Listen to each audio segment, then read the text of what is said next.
अगले प्रश्न जो है काफ़ी इंपॉर्टेंट है कि निम्नलिखित में से किसका संबंध परमादेश से है। तो पहला ऑप्शन है न्यायालय वह आदेश देता है, यानी न्यायालय यह आदेश देता है कि गिरफ्तार व्यक्ति को उसके सामने उपस्थित किया जाए। सेकंड है कि न्यायालय यह देखता है कि कोई पदाधिकारी अपना विधिक कर्तव्य पूरा नहीं कर रहा है और किसी व्यक्ति के अधिकार का अतिक्रमण कर रहा है। सी नंबर ऑप्शन है कि यदि न्यायालय को यह पता लगता है कि कोई व्यक्ति किसी पद विशेष को धारण करने का अधिकारी ना होते हुए भी उस पद को धारण किए हुए हैं, तो न्यायालय उस व्यक्ति को पदधारक होने से रोक सकता है। उपयुक्त में से कोई नहीं, उपयुक्त में से एक से अधिक। तो यहाँ पे जो ऑफिशियल आंसर की आई है, यानी परमादेश के संबंध में, कि न्यायालय यह देखता है कि कोई पदाधिकारी जब अपना विधिक कर्तव्य पूरा नहीं कर रहा है और किसी व्यक्ति के अधिकार का अतिक्रमण कर रहा है।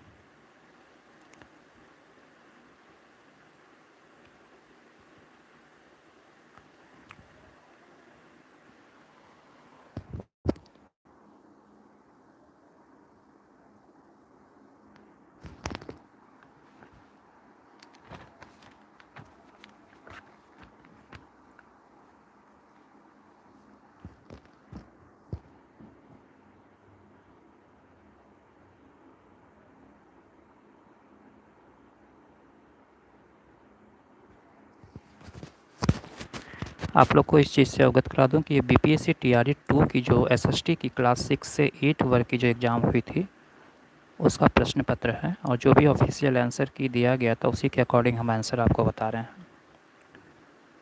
24 नंबर प्रश्न है कि भारतीय संविधान का अनुच्छेद 324(1) किससे संबंधित है। काफ़ी आसान से प्रश्न है। क्या वो न्यायपालिका से होगी, उपराष्ट्रपति से होगी, या निर्वाचन आयोग से होगी, या उपयुक्त में से एक से अधिक, या उपयुक्त में से कोई नहीं। तो इसका जो आंसर होगा वो निर्वाचन आयोग के द्वारा आर्टिकल 324 के 1 के तहत भाग 15 में अनुच्छेद 324 से 329 के तहत सुप्रीम कोर्ट के बारे में डिस्कस करा गया है।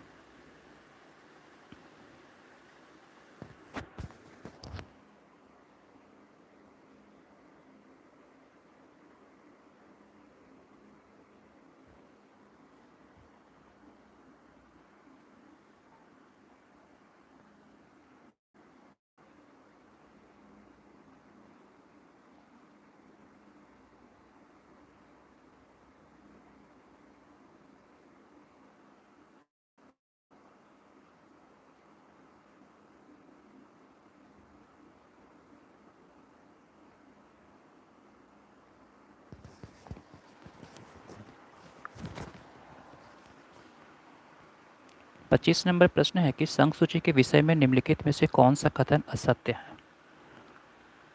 संघ सूची में वर्णित विषयों के बारे में कानून बनाने का अधिकार केवल केंद्र सरकार को है। संघ सूची में प्रतिरक्षा, विदेशी मामले, बैंकिंग जैसे राष्ट्रीय महत्व के विषय हैं। पूरे देश के लिए इस मामले में एक तरह का नीति की आवश्यकता है, इसी कारण इन विषयों को संघ सूची में डाला गया है। उपयुक्त में से एक से अधिक, यानी कहने का तात्पर्य यह है कि यहाँ पे जो क्वेश्चन पूछ रहा है वो असत्य कथन चुनने के लिए है। तो यहाँ पे तो सारे कथन सत्य हैं, तो उपयुक्त में से ई ऑप्शन हो जाएगी, यानी उपयुक्त में से कोई नहीं।